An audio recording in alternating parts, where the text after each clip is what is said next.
Watchful, I believe that the two witnesses are real and literal. So why wouldn't the woman of Revelation 12 and her man-child be real and literal? Do you see what I'm getting at? Yeah, I mean, that makes sense. That's a good question. So what I believe you're probably referring to is, here, let's do some illustrations. Excuse me. So you're probably not referring to the sign, right? I think you and I are probably in agreement that Revelation 12 is referring to the sign. But what you're probably asking about is what that represents. Like, who does the woman represent?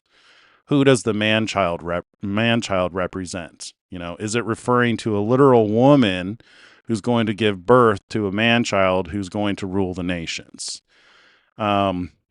This has been a question that has been asked by many, and there's quite a lot of information available on this, on who the woman is.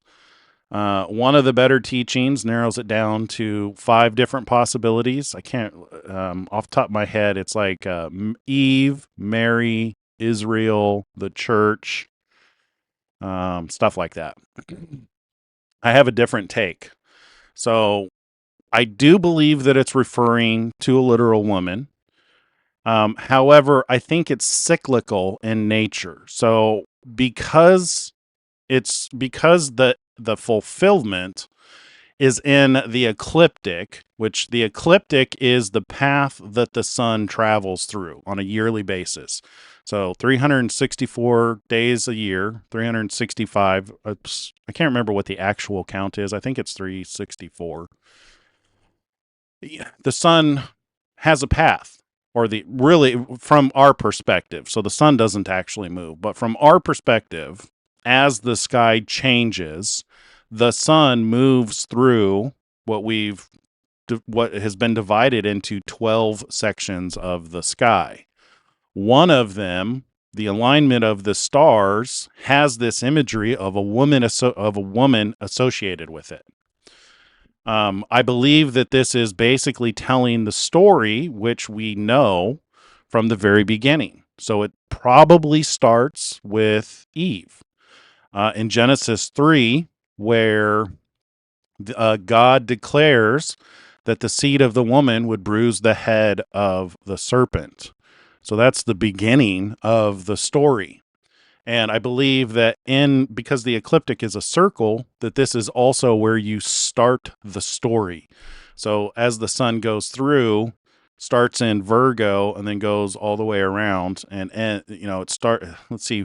I think the Sphinx from Egypt, is also an indication of where you start reading the circle, because you've got the Sphinx, which has the body of a lion but the head of a woman, meaning that the story starts with the woman and the sun travels through the 12 constellations and it ends in the lion.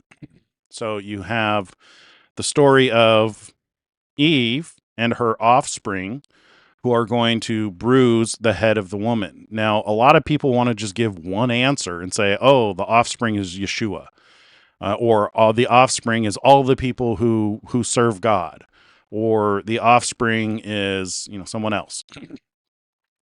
But I believe that it's probably more cyclical in nature, given the fact that it's in a circle. So very likely starts with Eve and her offspring, which probably has a dual meaning both those who are God's chosen people are going to bruise the head of the serpent's children, right?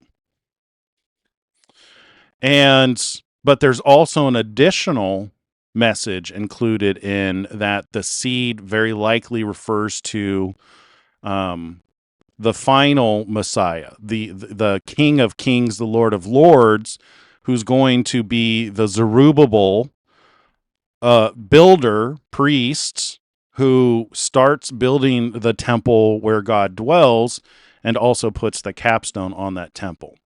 But also within that, I think it's probably referring to other messiahs. Messiah just means anointed. So Moses is a form of a messiah. He was anointed by God to deliver the children of Israel, which is a form of bruising the serpent. Likewise, David, the king, and Solomon and Elijah and all, men of God who have been anointed to deliver.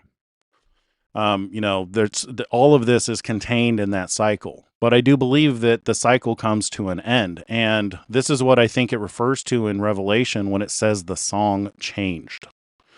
So in Revelation, it's either 4 or 5. It talks about the heavens were singing a new song. And I believe that is when this sign occurred. September 23rd, 2017. We entered into the last cycles of this fulfillment. So basically, we're seeing the fulfillment of that woman and her seed finally bruising to death the head of the serpent. And included in all of that is all the children of Israel, the church being built, the men who have delivered others, the chosen, Yeshua and what he started, because he started a movement that lasted 2,000 years, which helped build that temple, and then his final return, where he returns as King of Kings and Lord of Lords, overcoming death, because the curse in the beginning is what caused death, and we know that these end times are to seal up bring an end to sin, right? And to anoint the most holy. So it's not a simple just one person answer that there's, that it's not just referring to a virgin giving birth to a man child. I think it's more cyclical in nature. That's my answer, and I'm sticking to it. Thanks for checking out this clip from the Two Witnesses Live. Make sure to watch the show Monday through Friday at 5:30. Subscribe to this channel, and we'll see you all there.